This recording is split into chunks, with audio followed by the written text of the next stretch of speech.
আহারে, কিছু মানুষ দেখি জলে ছাই। মানে আমি সিকিউরিটি গার্ড হয়ে কম দামি হোটেলে যাই, কম দামি খাবার খাই, স্লিপার ক্লাস ট্রেনে চলি, ওটা দেখেও জ্বলে ছাই। মানে ভাবি যদি কোনোদিন আমি বড়লোক হয়ে যাই আমার যে কি হবে, ওই লোকগুলোর কি যে হবে, উফ, মানে কিছু বলার নেই।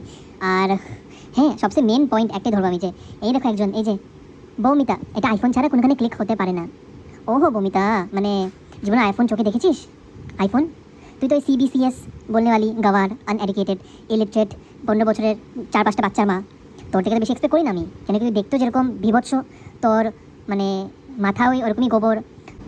মানে আমি জানি তুই যে গাওয়া, তুই ছোটো লোক, তুই জীবনে আইফোন ধরিস নি, এটা আমি বুঝি বুঝি, কষ্ট পাই, বাট বুঝি একটু। কিন্তু কথাটা হলো, সবচেয়ে বড় আইরনি হলো, আমি এত শর্ট ছেড়েছি, আমার স্ক্রিনশট ছেড়েছি। একটা রিয়েল আইফোন ইউজার স্ক্রিনশট আর স্ক্রিন রেকর্ডিং দেখেই বলতে পারে যে কোনটা আইফোন, কোনটা অ্যান্ড্রয়েড। আর এই যে তুই নিজের আমার এই স্ক্রিনশট দেখে নে, এটা কোন ফোনে তোলা হতে পারে এই স্ক্রিনশট? এরকম স্ক্রিনশট কোন ফোনে হয়? অ্যান্ড্রয়েডে তো হয় না, এটা আইফোনেই হয়।